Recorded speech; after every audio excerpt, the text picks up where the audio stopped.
guys and gals, today we're going to be talking about the movie Hellraiser 3 Hell on Earth. And you know what? There is a bit like 50-50, I would say. Like 50% probably hate this movie, and 50% like me as fans of this movie.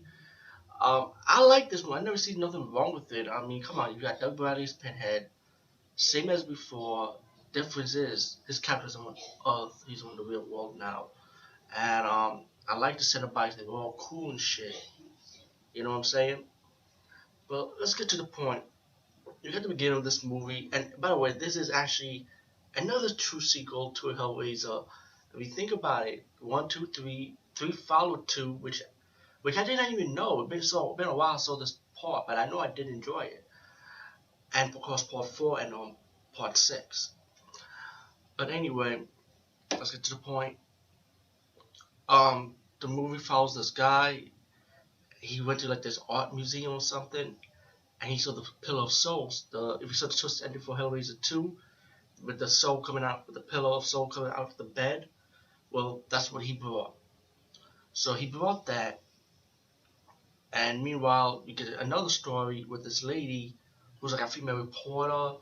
You know, she's kind of like down on her luck, like she wants to do better stories, better angles, pretty much. So that was like her situation. That's the one get something better. Which I can relate to, by the way. Yeah. Anyway, suddenly a woman and this guy in the hospital bed comes rushing through the hospital. Right, all the doctors, the guy is like he's dying or something. Like he's all bloody and shit. He got chains coming out. He got chains laying on the ground. And the reporter seeing this, she's like, "Yo, what's going on?" And he started talking to the girl, like, "What's happening to this guy?" And when she go into the about to go to the operating room, she saw the guy with all the chains blew up. So that kind of curious, like, what the hell's going on? And she wants to do a story on it.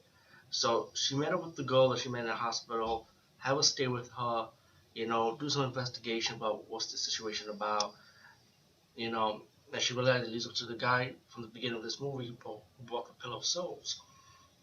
So anyway, once she finds her investigation, like who who this guy is and about the girl, how the girl helps her out, help her out, excuse me, on the Pillar of Soul thing, about the cube and stuff.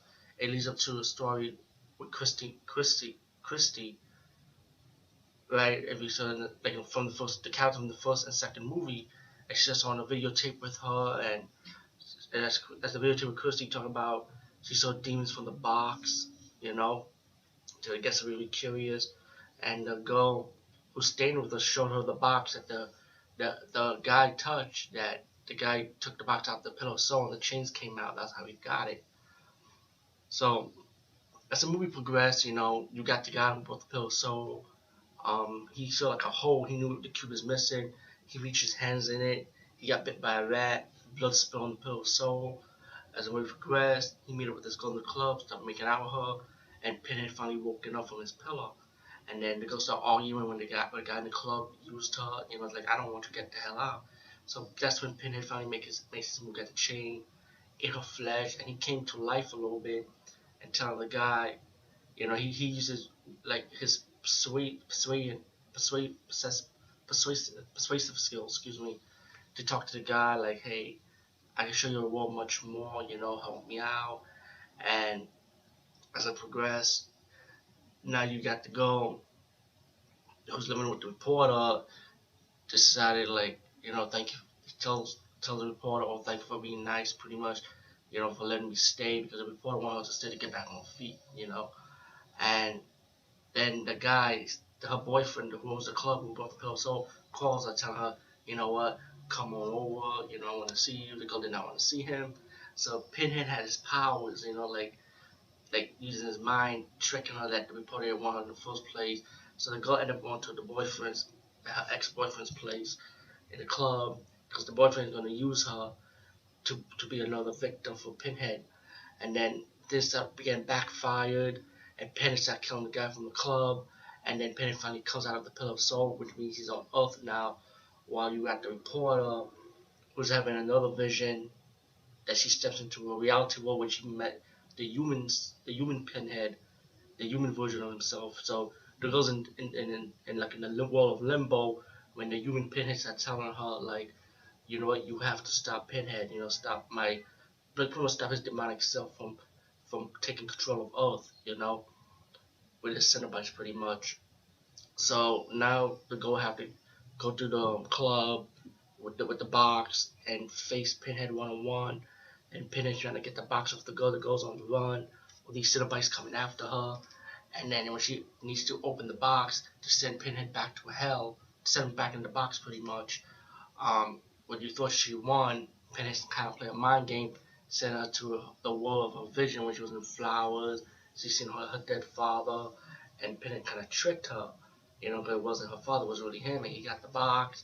He looked like he was ready to make the girl into a Cenobite, and the the human Pinhead, the human Pinhead, Doug Bradley himself, his character, comes out, talks to his demonic self, and as he goes inside Pinhead, as he has to go inside his body to try to take control, Pinhead won, and then out of nowhere, the human Pinhead inside of him, the demonic Pinhead face changed to a human Pinhead, telling the girl, the poor girl, hey, you know, like pretty much send me back to hell. This is it. Do it now.